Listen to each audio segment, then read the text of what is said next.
dia! Você que está chegando agora, assistindo a gravação, 11º dia de leitura do livro do Tony Robbins, Desperte Seu Gigante Interior, para a gente assumir o controle de tudo na nossa vida e ter resultados incríveis. Bom dia, mãe! É isso aí! Hoje, quarta-feira, nós estamos no meio da semana, um frio de lascar. Hoje acho que é o pior dia dessa semana de frio, pelo menos eu sinto mais frio hoje.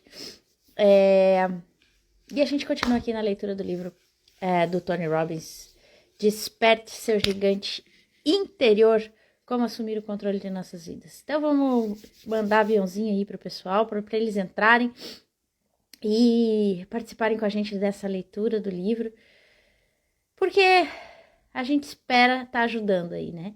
Com essa leitura a gente lê junto, a gente discute, a gente fala, a gente conversa, e de repente a gente pode estar ajudando as pessoas aí a se desenvolverem.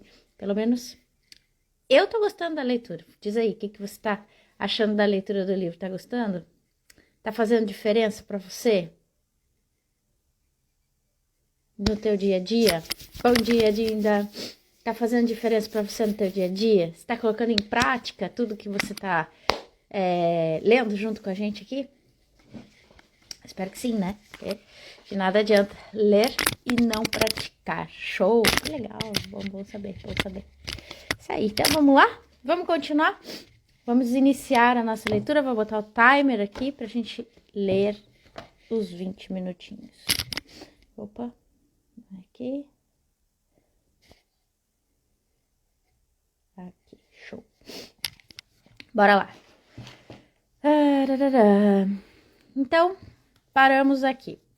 As novas experiências só desencadeiam a mudança se nos levam a questionar nossas convicções. Lembre-se, sempre que acreditamos em alguma coisa, não mais a questionamos por qualquer forma. No momento em que começamos a questionar honestamente nossas convicções, não mais as sentimos como certezas absolutas. Começamos a sacudir as pernas de referência de nossa mesa cognitiva e, em decorrência, passamos a perder o sentimento de certeza absoluta. Você já duvidou alguma vez de sua capacidade de fazer algo? Como foi? É bem provável que tenha se formulado algumas indagações indevidas, como: e se eu estragar tudo? E se não der certo? E se não gostarem de mim? Mas as indagações podem ser fortalecedoras se as usarmos para avaliar a validade de convicções que talvez tenhamos assumido às cegas. O fato é que muitas de nossas convicções baseiam-se em informações que recebemos de outras pessoas e que deixamos de questionar na ocasião. Se as analisarmos, podemos descobrir que aquilo em que acreditamos inconscientemente por anos pode ter se baseado em faltas pressuposições. A Lucilena Galvão, ela fala, né, que muitas vezes a gente toma como sendo nosso algo que não é, né? Você carrega. Daí ela dá até o exemplo do cuco, né? Que o cuco entra no ninho dos outros e coloca os ovos. E daí, no final, aquele passarinho que tá lá no ninho cuidando, quando vê, nasce um cuco, né? E ela conta isso, faz essa analogia com as ideias. Às vezes o que você tá pensando é um cuco, não é teu ovo, né? Não é uma coisa tua. Então, por isso os questionamentos, né? Se você usa uma máquina de escrever ou um computador, tenho certeza de que vai apreciar este exemplo. Porque acha que a disposição das letras, números e símbolos em 99% dos aparelhos de escrever é universalmente aceita. Por falar nisso, essa disposição dos caracteres é conhecida como QWERTY. Se você bate a máquina, sabe que estes são os caracteres no lado esquerdo da fileira superior do teclado. É evidente que essa disposição foi projetada como a configuração mais eficiente para aumentar a velocidade da datilografia, certo? A maioria das pessoas jamais questionou. Afinal, a QWERTY existe há 120 anos. Mas, na verdade, a QWERTY é a mais ineficiente configuração que se pode imaginar. Muitos programas, como o teclado simplificado Dvorak já demonstraram que reduzem os erros e aumentam a velocidade de uma forma radical. O fato é que o QWERTY foi deliberadamente projetada para diminuir a velocidade da datilografia, numa época em que os componentes da máquina de escrever eram tão lentos que emperravam se o operador batia muito depressa. Por que persistimos no teclado QWERTY durante 120 anos? Em 1882, quando quase todos batiam a máquina pelo método de catamilho, uma mulher que desenvolvera o método de datilografia com 8 dedos foi desafiada a uma competição por outro professor. Para representá-la, ela contratou um datilógrafo profissional, um homem que memorizara o teclado QWERTY. Com a vantagem da memorização e o método dos 8 dedos, ele conseguiu vencer o competidor que usava o método catamilho de 4 dedos num teclado diferente. Daí por diante, o teclado QWERTY tornou-se o padrão para a rapidez. E ninguém jamais questionou a referência para determinar até que ponto era válida. Quantas outras convicções você tem na vida cotidiana sobre quem é, ou o que pode ou não pode fazer, ou como as pessoas devem se comportar, ou que habilidades seus filhos têm que está deixando de questionar? Convicções enfraquecedoras que você aceitou e limitam a sua vida e nem mesmo percebe? Se você questiona qualquer coisa com bastante insistência, acabará por duvidar. Isto inclui coisas em que acredita de uma forma absoluta, acima e além de qualquer dúvida. Anos atrás, tive a oportunidade singular de trabalhar com o Exército dos Estados Unidos, com o qual negociei um contrato para a redução de prazos de treinamento em áreas especializadas. Meu trabalho foi tão bem sucedido que recebi uma classificação de segurança máxima e pude fazer contato com um alto dirigente da CIA, um homem que subira da base ao topo da organização. Quero falar aqui sobre o esquema que ele e outros iguais desenvolveram para abalar e mudar as convicções de uma pessoa. Era uma técnica absolutamente espantosa. Eles criam um ambiente que leva a pessoa a duvidar daquilo em que sempre acreditou, e depois lhes oferecem novas ideias e experiências para basear a adoção de novas convicções. Observar a rapidez com que eles podem mudar uma convicção de alguém é quase assustador e, ao mesmo tempo, fascinante. Aprendi a usar essas técnicas em mim mesmo para eliminar as convicções enfraquecedoras e substituí-las pelas fortalecedoras. Nossas convicções têm níveis diferentes de intensidade e certeza emocional. E é importante saber até que ponto são de fato intensas. Classifico as convicções em 3 categorias: opiniões, convicções e crenças.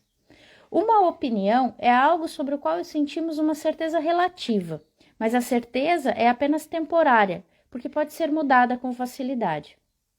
Nosso tampo de mesa cognitivo apoia-se em pernas de referência inseguras e não confirmadas, que podem ser baseadas em impressões. Por exemplo, muitas pessoas achavam no início que George Bush era fraco, baseadas apenas em sua voz.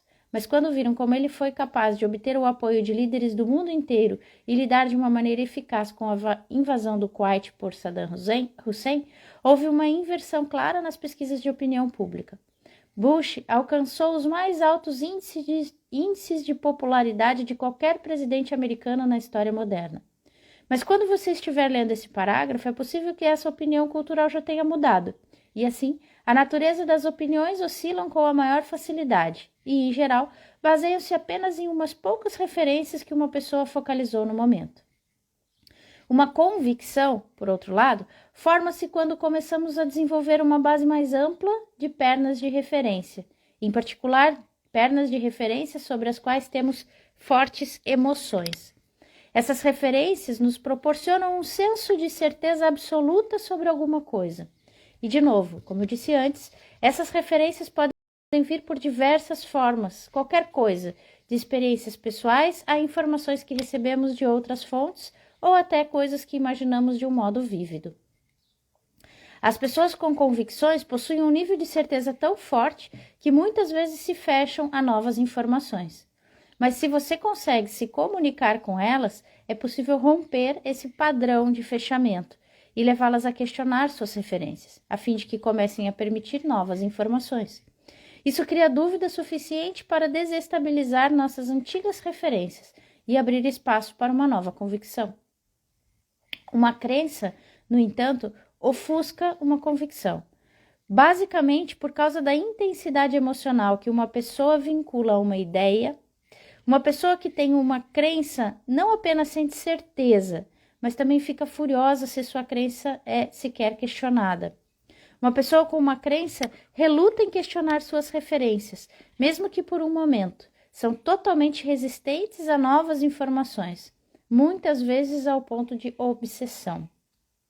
Por exemplo, os fanáticos ao longo dos séculos sustentaram a crença de que sua visão de Deus é a única correta, e são capazes até de matar para manter essa crença. A crença de autênticos fiéis também tem sido explorada por pseudo-salvadores, encobrindo suas intenções assassinas com disfarces de santidade. Foi o que levou aquele grupo de pessoas vivendo na Guiana a envenenar os próprios filhos e depois a si mesmo, bebendo Cool-Aid misturado com cianureto, por orientação do louco messiânico Jim Jones. A crença fervorosa, sem dúvida, não é uma propriedade exclusiva dos fanáticos. Pertence a qualquer pessoa com um grau bastante alto de empenho e dedicação a uma ideia, princípio ou causa. A gente vê bastante disso hoje em dia também, né? Aqui no Brasil, pelo menos.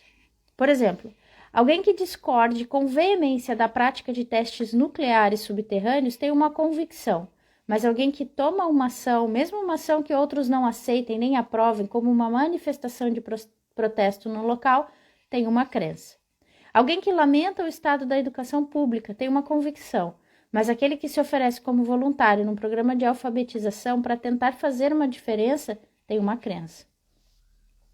Alguém que fantasia sobre possuir uma equipe de hóquei no gelo tem uma opinião sobre seu desejo, mas alguém que faz o que for preciso para reunir os recursos necessários a fim de comprar uma equipe tem uma crença.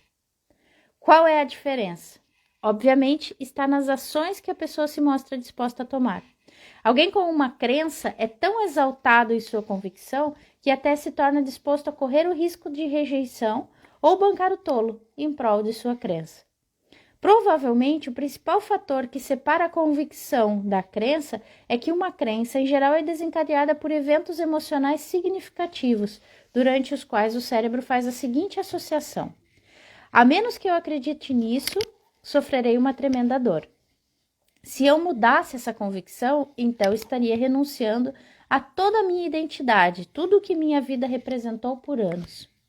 Manter a crença torna-se assim essencial para a própria sobrevivência da pessoa.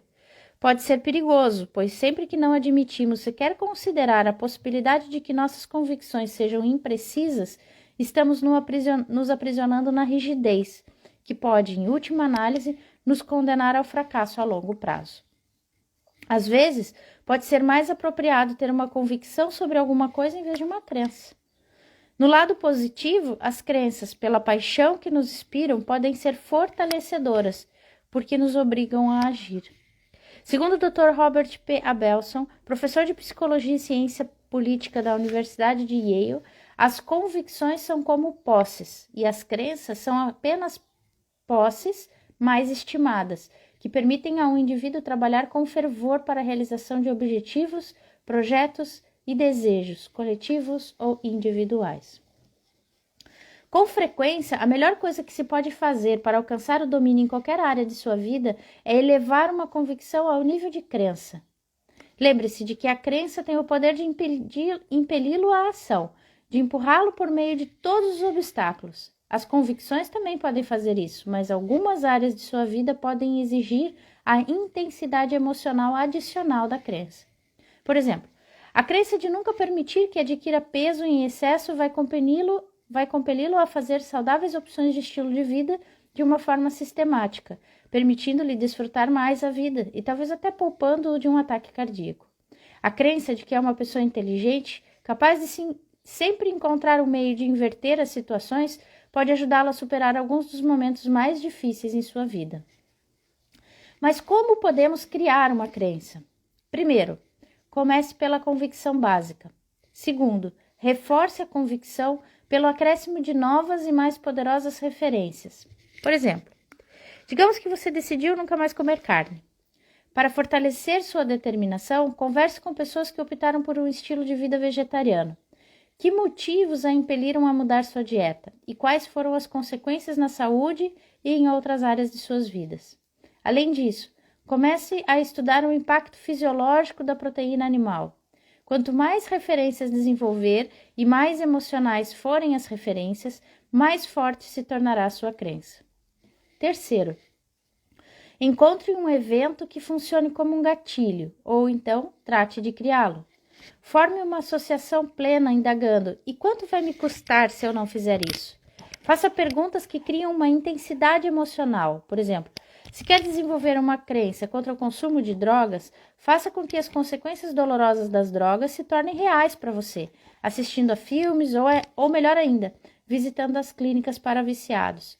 Se decidiu que deixaria de fumar, visite a unidade de tratamento intensivo de um hospital para observar os pacientes com enfisema confinados a tendas de oxigênio ou veja as radiografias dos pulmões negros de um paciente. As experiências desse tipo têm o poder de pressioná-lo a estabelecer uma crença genuína. Quarto, finalmente entre em ação. Cada ação reforça seu empenho e eleva o nível de intensidade emocional e da crença. Um dos desafios da crença é o fato de se basearem muitas vezes no entusiasmo de outras pessoas por suas convicções. Com bastante frequência, as pessoas acreditam em alguma coisa porque todos os outros acreditam. Isso é conhecido em psicologia como confirmação social. Mas a confirmação social nem sempre é acurada. Quando as pessoas não têm certeza do que fazer, procuram outras em busca de orientação. Em seu livro Influence, de Robert Cialdini, descreve uma experiência clássica em que alguém grita estupro, visando ao alvo, enquanto duas pessoas, acessórios psicológicos, ignoram os pedidos de socorro e continuam a andar. O alvo não sabe se responde ou não às súplicas, mas quando percebe que as outras duas pessoas agem como se nada houvesse de errado, decide que os gritos por ajuda são insignificantes e também os ignora. Usar a confirmação social é uma tremenda maneira de lidar sua vida, de torná-la como a de todos os outros. Algumas das confirmações sociais mais fortes usadas pelas pessoas são as informações que recebem de especialistas. Mas os especialistas estão sempre certos? Pense em nossos médicos e curandeiros ao longo dos anos. Não faz tanto tempo assim que os médicos mais atualizados acreditavam de uma forma absoluta nas propriedades curativas das sanguessugas. E até, em nossa geração, os médicos deram a mulheres grávidas um medicamento para o enjoo matutino chamado Bendectin, que acaba causando defeitos congênitos. Claro que esses médicos receitaram o medicamento porque a indústria farmacêutica, os especialistas no assunto, lhes garantiu que era o melhor disponível. Qual é a lição? Não é sensato acreditar cegamente nos especialistas.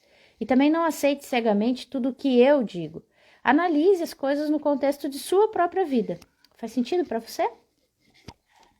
Há ocasiões em que não se pode nem mesmo confiar nas evidências dos sentidos, como ilustra a história de Copérnico.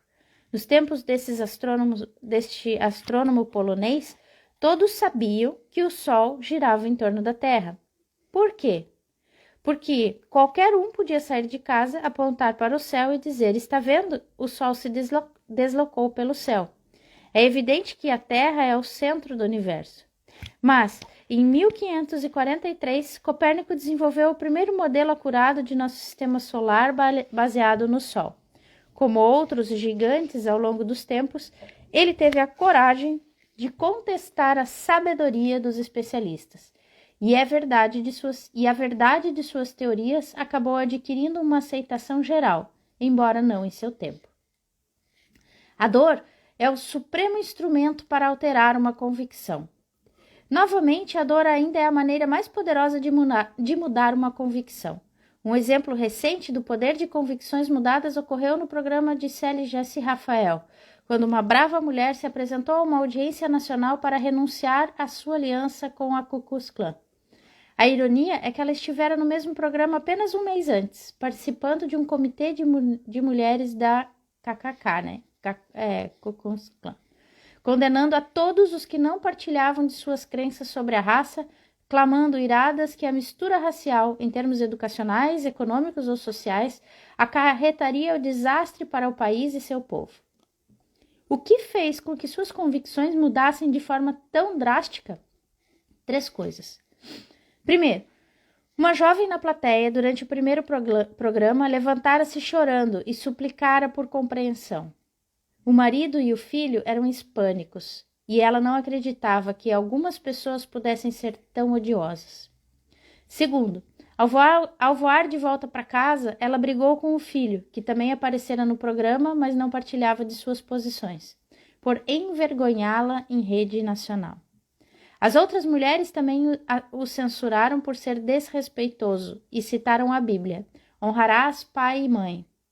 O rapaz respondeu que tinha certeza de que Deus não queria que ele respeitasse o mal que a mãe defendia. E ao sair do avião em Dallas, jurou que nunca mais voltaria para casa. Enquanto continuava a viagem, a mulher repassou em sua mente os eventos do dia e também começou a pensar na guerra que seu país tratava no Oriente Médio. Lembrou-se do que a outra pessoa na audiência lhe dissera naquele dia. Rapazes e moças de cor estão lá lutando não apenas por si mesmos, mas também por você. Pensou no filho, no quanto o amava e como se comportara de um modo rancoroso. Deveria permitir que aquela breve discussão fosse a última troca de palavras entre os dois? O mero pensamento já era doloroso demais. Ela tinha de efetuar uma mudança imediatamente. Ela disse à audiência que, em decorrência dessa experiência, recebeu uma mensagem de Deus a que atendeu no mesmo instante para deixar a clã e passar a amar todas as pessoas por igual, como seus irmãos e irmãs. Sem dúvida, ela sentirá falta das amigas. O grupo vai condená-la ao ostracismo. Mas diz que sua alma se acha agora purificada e que começará uma vida nova, com a consciência limpa. É vital examinar nossas convicções e suas consequências para se ter certeza de que estão nos fortalecendo. Como se pode saber que convicções adotar? A resposta é encontrar alguém que esteja obtendo os resultados que você realmente deseja em sua vida.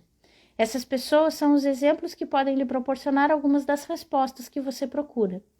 Invariavelmente, por trás de todas as pessoas bem-sucedidas, há um conjunto específico de convicções fortalecedoras. Uau, nosso tempo de hoje já acabou, então continuamos amanhã, no 12º dia de leitura desse livro do Tony Robbins. E vamos falar sobre modelagem, modelando as convicções de vencedores. E ele vai abordar esse assunto é bem interessante, né? De você modelar outras pessoas que têm resultados, outras pessoas que têm o sucesso que você gostaria, o resultado que você gostaria, a forma de falar que você gostaria, enfim, né? Isso é bem interessante, assim. E voltamos ao início do livro, né? Onde ele fala sobre dor e prazer, que são as duas coisas que alteram aí as nossas capacidades. Se vocês quiserem falar alguma coisa, fiquem à vontade, tá? Eu sei que tem um delayzinho, então, enquanto eu vou falando aqui, se vocês quiserem comentar, pode falar. Então, voltamos lá no início do livro, né? Onde ele fala que nós somos movidos para a ação por 2 motivos, né? Ou pela dor ou pelo prazer. E aqui ele confirma isso até numa crença muito grande que a pessoa tinha, né? Com relação até a Ku Klux Klan e como que a gente pode fazer essa alteração, né? E importante, é incrível como a nossa mente funciona, né? Em termos de acreditar em tudo que falam pra gente, às vezes, né? Muitas pessoas não questionam e tomam como verdade coisas meio que absurdas, assim, né? Quando acho que a base do nosso crescimento e do nosso entendimento, ele se baseia em perguntas. Dizem que o bom coach faz perguntas, né? Mas eu acho que não é só o coach, a gente deveria fazer perguntas pra gente mesmo, né? Será que esse pensamento que eu tô tendo sobre mim, ele é verdadeiro? Né? Às vezes a gente pensa, puxa vida, eu acho que eu não vou dar conta disso.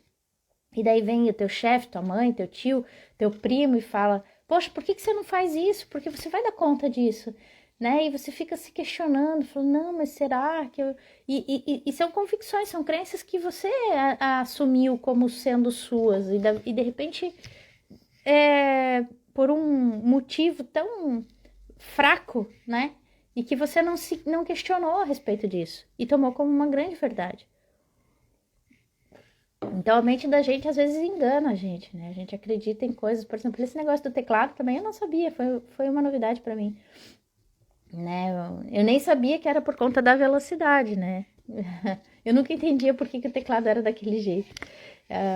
E tu vê, foi por conta de um campeonato de uma pessoa que decorou o teclado, né? E ficou mais rápido na digitação. Nada a ver com eficiência, né? E a gente assumiu isso como sendo a melhor forma, né, de se trabalhar. Então tem muitas coisas assim, quantas coisas podem a gente pode estar acreditando que não são tão verdades assim, né? E que podem estar guiando os nossos passos, as nossas ações, as nossas decisões durante o dia ou em cada exercício que a gente precisa fazer ou em cada ação que a gente precisa fazer pra gente, né? Vale a reflexão, eu acho. De tirar um momento para fazer perguntas pra gente mesmo, né? Era isso, gente. Era isso, gente, por hoje. Quarta-feira, frio. Tá frio por aí? Digam pra mim aí se tá frio por aqui, por aí. Aqui tá muito frio. Uau, aqui tá geladérrimo. Mas enfim. Gente, estamos no 11º dia, né? Terminamos o 11º dia de leitura do Tony Robbins, Desperte Seu Gigante Interior. Eu acho que para mim tá valendo muito, porque tá botando muitas coisas para pensar, a gente tá refletindo sobre muitas coisas, sobre muitas atitudes que a gente tem, e talvez no final desse livro a gente tenha algumas transformações, e vai ser muito bom poder dividir isso com vocês depois. Vai ser bem legal. Amores, um beijo grande para vocês. Uma ótima... Tá muito frio, né? Uma ótima quarta-feira. Semana tá no meio aí, né? Logo, logo vem o final de semana. Fiquem com Deus. Aproveitem a quarta-feira. Façam, questionem. De repente mudem algumas crenças que podem estar aí com vocês, algumas convicções. E a gente se vê amanhã, continuando essa leitura no 12º dia de leitura do livro do Tony Robbins, Desperte Seu Gigante Interior, tá bom? Um beijo grande para todos, fiquem com Deus e até amanhã, 8h51. Beijo!